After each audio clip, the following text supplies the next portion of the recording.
Hello, in this video we show you how to replace the coolant and bleed the cooling system on Mazda 6 MK3. Depending on the engine, the coolant overflow tank might be in different positions and different color, but the procedure is very similar. First, this is the filler cap. First we're going to remove the filler cap, that's where we're going to fill the coolant from, and this is the coolant overflow tank for this engine. Before draining the coolant, first we're going to remove the coolant filler cap. Next we're going to go underneath the car and show you how to drain the coolant. On some engines there is a coolant drain plug, on others there isn't a drain plug on the radiator, so you need to remove the lower radiator hose on the radiator and drain the coolant that way. This is the hose that comes from the radiator, so you can remove that clamp on this side and just drain the coolant from there on this engine. Once the coolant is drained, next we're going to start filling coolant into the system. This is the coolant that I'm using, FL22. So we're going to fill the coolant until it reaches, until it goes all the way to the top. Here where we fill the coolant, this is not a coolant tank, we fill the coolant directly into the radiator. So unlike the coolant tank where there is a minimum and maximum level, here you fill the radiator all the way to the top. And afterwards we're going to look at the minimum and maximum level at the coolant overflow tank. So we continue to fill coolant until it goes up all the way, and then afterwards you're going to see how there is going to be air bubbles coming out, and the coolant level will drop down. So we'll continue to fill until there is no more air bubbles.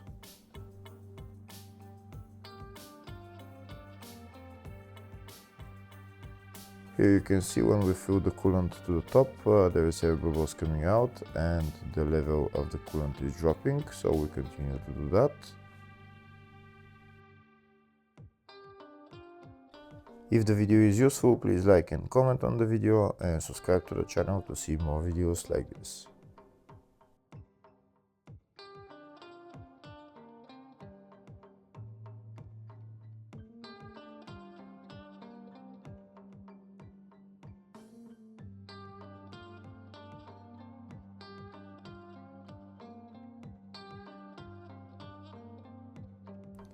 Here you can see we continue to fill the system with coolant. There is still more air bubbles coming out and the coolant level is dropping, so we continue to do that. And now we're going to open the coolant overflow tank and fill coolant just above the minimum level.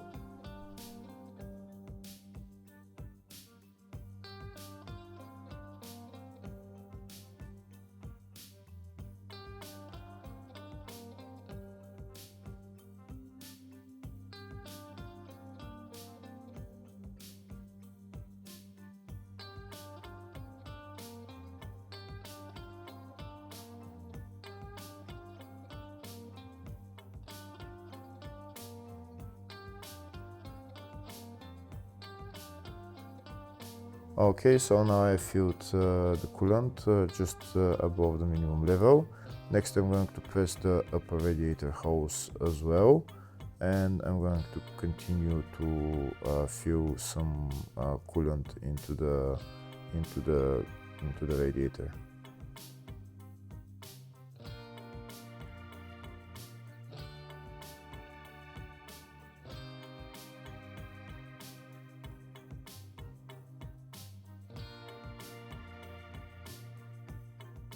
Here you can see the level is still dropping, there is still some air coming out. Now next I'm going to press the upper radiator hose just because it's in a high spot, just to make sure there is no air in there. Just continue to squeeze the hose until there is no air coming out from there. And once you stop squeezing the hose, then fill the coolant up to the top again.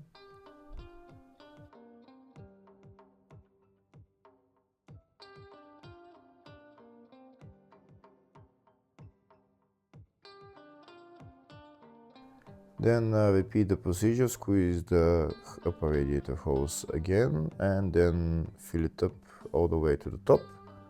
And then we're gonna go inside the car and start the car.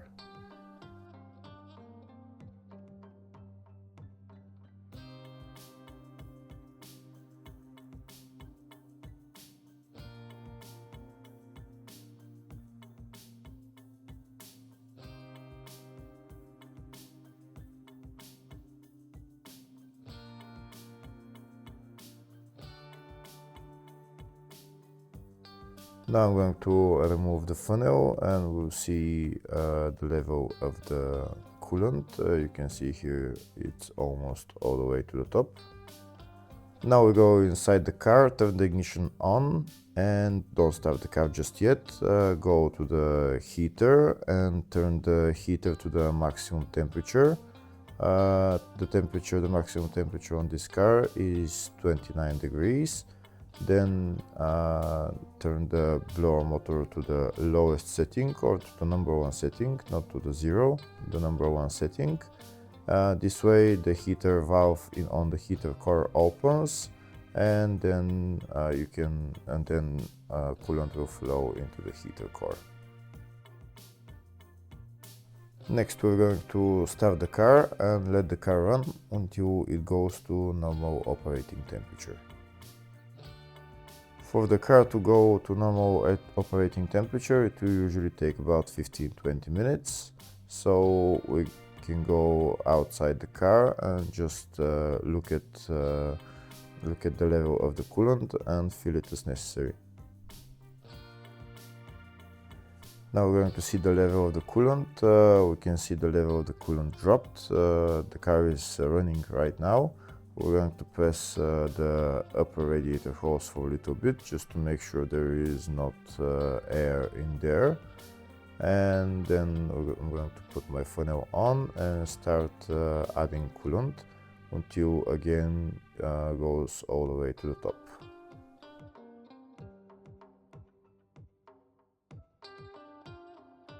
Here you can see now it's all the way to the top and there is less bubbles coming out, but there are still some bubbles coming out.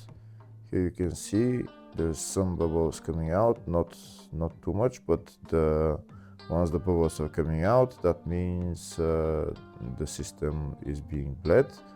We can see the coolant level is dropping. So now we're going to add some more coolant.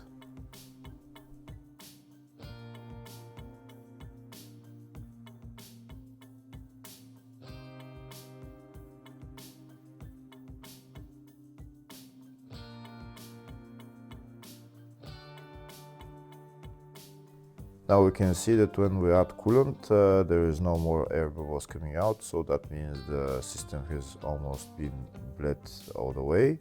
There's still some coming out, but not too much. Now I'll show you the level of the coolant in the overflow tank. You can see just a little bit above the minimum level. When you turn off the car, you can add the coolant to go to the maximum level. Here we can see the coolant is still to maximum level, so now we're gonna go inside the car and check the temperature. We can see the temperature is almost in the middle between hot and cold, so that means the temperature is almost at a normal operating temperature. Next we're going to rev the engine for maybe a minute or two, just to help it warm faster. Just hold the RPM to around 2000 RPM, just for maybe 30 seconds, minute and a half, depends on how fast the car will warm up. Once the car warms up, then the heater should start blowing hot air. If the heater starts blowing hot air, that means the coolant system has been bled. I'm going to turn up the heater blower motor, and I will wait for the hot air to start coming out. Once the hot air starts coming out, that means the system has been bled, and then we can turn off the car. In my case, there is hot air coming out, so that means I can turn off the car and just add coolant as necessary into the radiator. First, I'll add coolant into the coolant overflow tank, just do it to the maximum level, and then I'm going to add coolant into the radiator.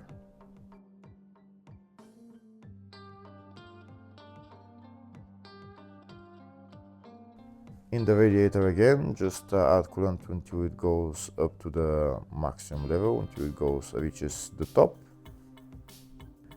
Now we can put on the radiator cap on and the coolant overflow tank cap on, and we're done with replacing the coolant.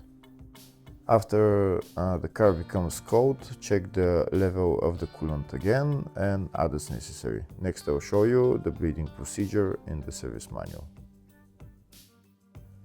Hopefully the video was helpful. Please like and comment on the video and subscribe to the channel. Thank you.